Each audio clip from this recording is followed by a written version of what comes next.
Hi everyone, it's Az here from HeelvsBabyface with my video about the Game Awards 2019.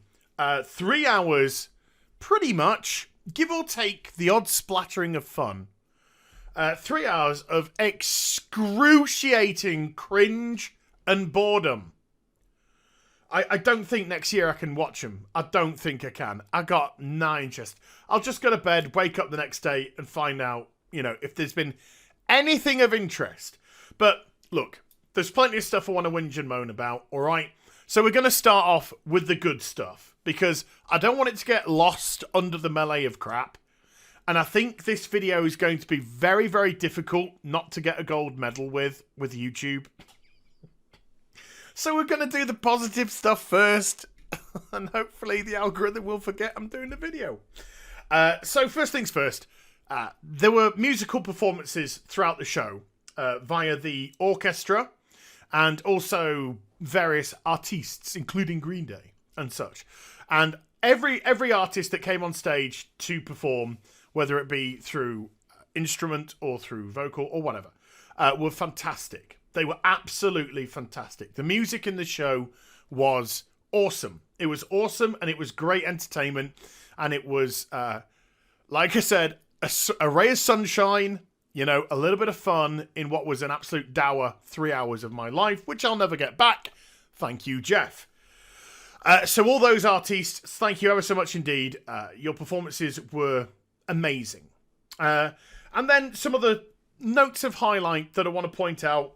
I really did like Reggie's speech, formerly of Nintendo America. I did find it very heartfelt and very earnest. And so that was nice, because there was a lot of pomp and circumstance. There's a lot of pomp and self-congratulatory, going on. It's an industry award, sniffing each other's farts and all that. But Reggie came across as genuine. He came across as grounded, and it was, it was a nice. In terms of games, I gotta be totally truthful. There was very little which took my eye. Very little. Which took my eye. So I've just made a list of the top three games that I got sort of any interest in, and it doesn't really go beyond that. Now, there are some games which I could be interested in, but maybe what they showed at the Game Awards, it just wasn't enough to formulate an opinion, like Gods and Monsters or whatever. They just showed some cobbled together CG scene. It didn't show anything about the game, the gameplay, or anything. So I can't form an opinion on the game unless I've seen something. So there was unfortunately too many cryptic trailers which said nothing and did nothing to generate any hype. So the stuff which stood out for me: Senua's Saga, Hellblade 2. That's the sequel to Senua's Sacrifice. That looked incredible. That looked absolutely incredible. That was I think the only game that actually had me fully riveted to what was going on. And I really enjoyed the Senua's Sacrifice. I thought it was a great game. I think I did it on stream, actually, until it fatally crashed just before the end. And when I say fatally crashed, I would have had to start the game all over again, and I wasn't prepared to at that time. So it is something I will eventually go back and complete, but I was really enjoying it. Sons of the Forest, I imagine, is the sequel to The Forest.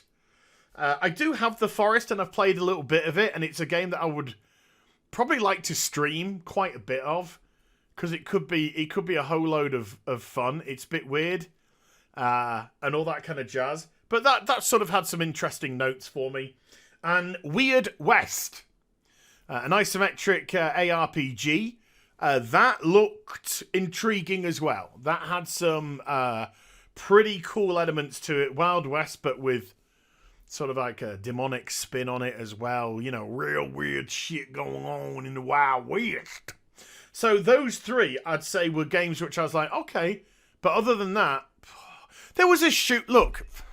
Right, I haven't gone to the cringe bit yet, but I've got to say this. There was like a first-person shooter, a la COD, a la Battlefield, and all that. They called it 9 to 5. Working 9 to 5, what a way to earn a living. Is the DLC going to be Dolly Parton, but she can't hit anyone because her massive norks are getting in the way? Oh, I can only shoot up because I keep bong, bong.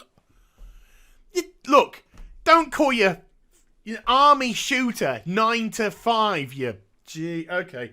Talk about stupid names, but actually being in the positives, Xbox Series X reveal. The next Xbox console. Look, it's exciting of a console announcement, but the name is so stupid. The name is dumb. They've got to do something about the name. They've already got an Xbox One X, and now they're releasing an Xbox Series X. That's not going to cause any problems, is it, in the future? No, just call it something. You've got a year. Call it the Xbox Endeavour, the Xbox Phoenix. Call it something. But Xbox Series X, that's not a good name. It's a terrible name. Also, it doesn't sound fun. PlayStation? That sounds fun. I'm going to play with this station. And so, oh, yeah, okay, sounds a bit fun. What have you got? I've got an Xbox Series X. Oh, right. I didn't know you're into coitus with robots. This is the Xbox Series X. We are the Xist of sexy X's, robots. Call it something, please. Microsoft. Phil, come on, dude. But they're actually the positives of the show. Right, now they're out the way, let's deal with all the cringe stuff, because there was an absolute ton of them. Look, this show, I know it's an industry show, but they are still trying to appeal to us as an audience, okay? They're still, the advertisers, the people who are putting their adverts, who are putting their games out for show, they're not putting them out for show for their peers, shall we say?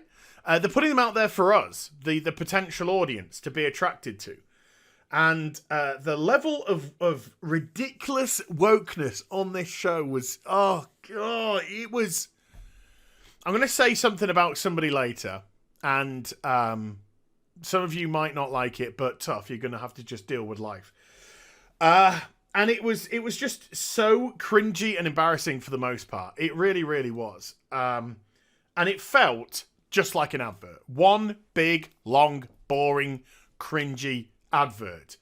And also kind of just felt like it really is, which is Jeff Keighley's fantasy night. That's what it truly is. It's like, what can Jeff Keighley do this year to try and woo Hideo Kojima into bed with him? That's what it is at the end of the day. And it particularly felt like it this year because it was just so weird. But anyway. So we had a woke opening. Hey, look, we've got a refugee who did a video game about refugees. Isn't that great? It's going to teach you how to empathize with refugees.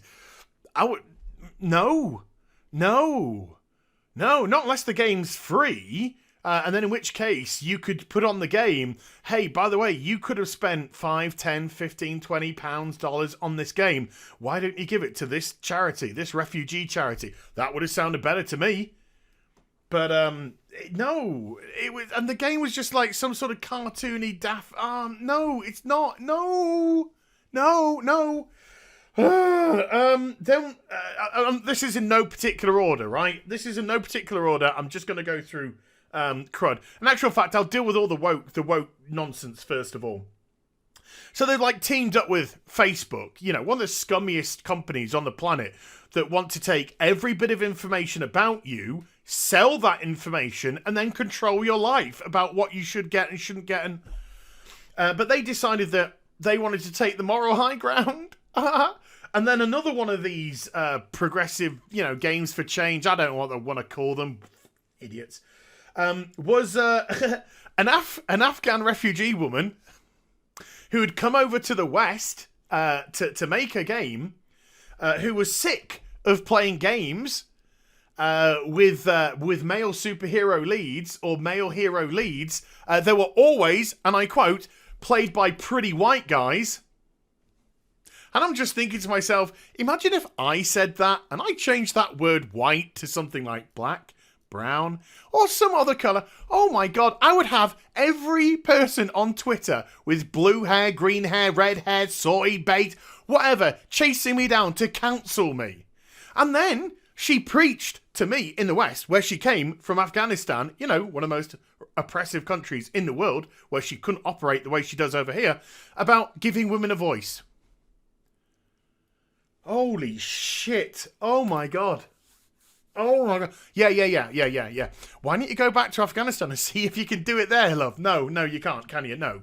Right, so let's move on. It's always nice to be preached to by somebody, you know, particularly when they come from an oppressive place to somewhere where we treat equally as people as equal as possible, and then you want to talk down to me. Well, I'm not even a pretty white boy, just a white boy. Oh, so I thought she was disgusting, to be perfectly honest with you.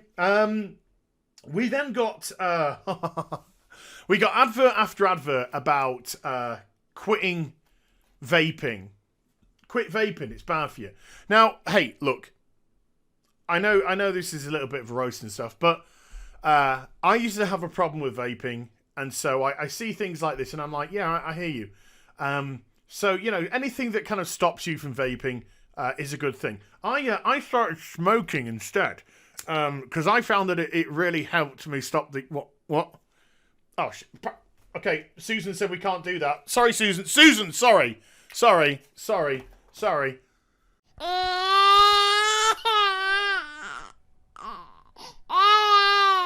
Right, okay, moving on from that one. I did put the disclaimer up on the screen, didn't I? Yeah, okay, good. Right, let's carry on with that one. Ikumi Nakamura, man, who stole everybody's hearts at E3 this year. She was bouncy, ladies. She was fun, she was cute as a button, and she stole all of, you know, she did she Baby Yoda'd us before Baby Yoda'd us, all right?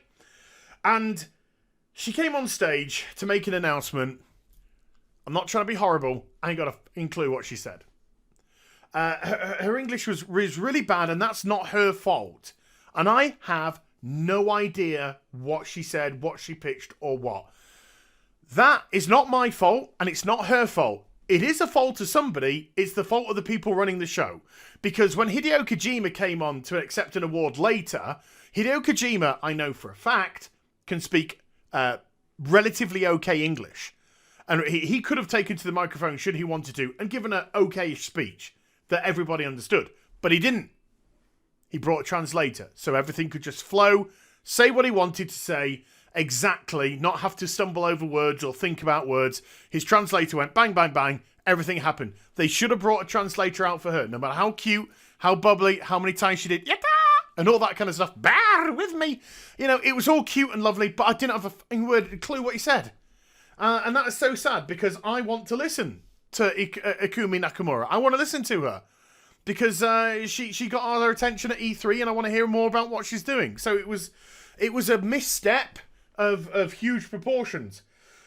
Oh my God. Oh, Star Wars, Fortnite, Star Wars, Fortnite, Star Wars, cough. One of the cringiest things I saw, and it just kind of, oh, Jesus, was Birds Christian channel. Keep it Christian. I've got to pray. Keep it Christian. Okay, we're getting there. They did a bit for the new Birds of Prey movie, and thankfully, I don't know who the two idiots were to the side of what's-a-majiggy woman, Harley Quinn, but I imagine they're influencers. But my God, that Birds of Prey film looks horrific. I mean, horrifically bad. I think it's out February the 7th next year. It's out soon. It's less than a couple of months away. I mean, I actually might go to the cinema. People in the chat, I streamed this last night. People in the chat were saying, please watch this at the cinema so you can roast the shit out of it. And I'm actually genuinely thinking of doing it. It looks that bad, like Batwoman levels of bad, that I might actually go see it just so I can make, hopefully, a green medal, Susan. Susan says, shh, get on with it. Okay. We then had a segment with the Muppets, Beaker and Dr. Bunsen, and it was dead. Cringe, nobody was laughing, cringe. They had to get a goose up to do some slaps and whatever. Oy vey. Oh god, I got so many cringe moments here as well. There was right. I'm wrapping this up. I'm wrapping this up. There's a couple more things, but I'm wrapping this up soon. There were 2 awards, right? One of them, most active Reddit community. Who gives a fuck? Who cares? And also, I can't believe this one. Best gaming tweet. Oh, fuck off. Right up your blooming pipe hole. Then we had loads of people come on stage to accept awards that were so far up their own buttholes. They could literally... Their head was back here. Their head was back here. Unfortunately, they had a cheek, an anus cheek, either side of the face, but it was back up here. There was one guy that was started... He wouldn't shut up, and he kept going and going and going and going, and Fortnite and Fortnite and Fortnite and Fortnite. And he was starting to cry. Oh, they love me. They really love me. My peers, they love me. Oh, God.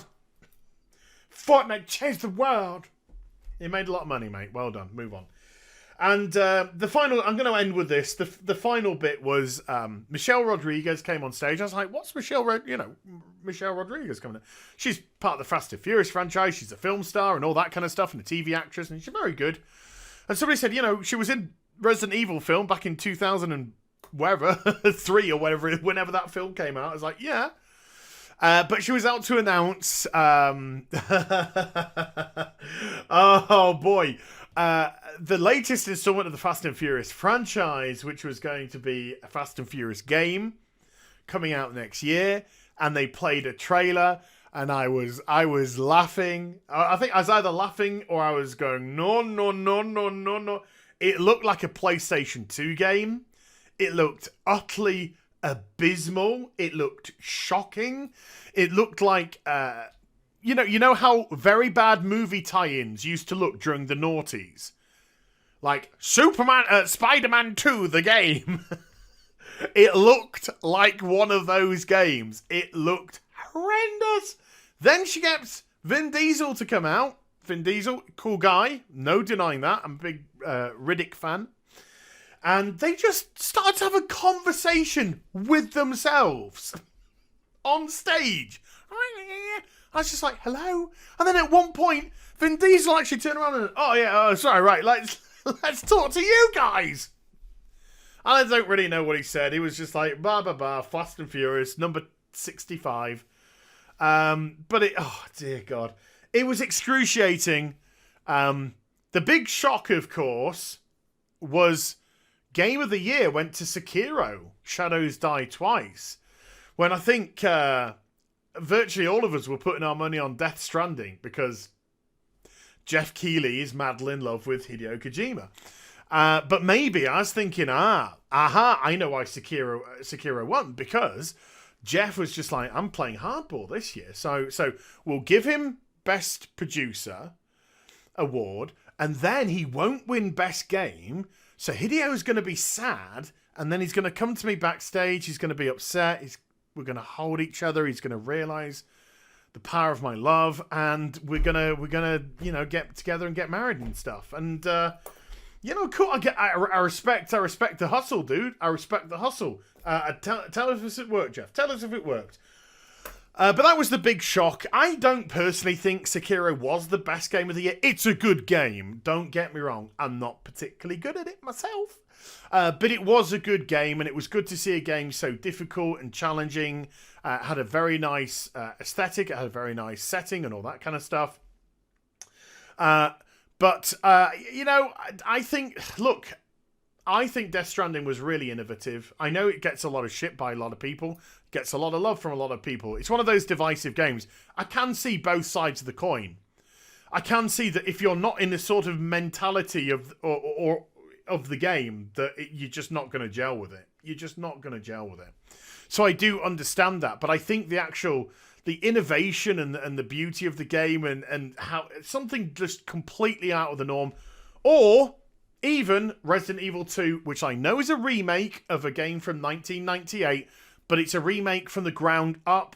And not only did it do the game justice, I do think it, added more to the franchise as well. I think it's reignited the franchise. I think it's reignited people's love of the Resident Evil series, as we're seeing from Resident Evil Remastered coming up. So I do think there were potentially better games. That said, it's not a game that I would say, oh no, absolute no, absolutely not. No, I could see it being up there. Absolutely, I could see it being up there. So just a shock, I think. I think most people thought it was going to be between Resident Evil and Death Stranding.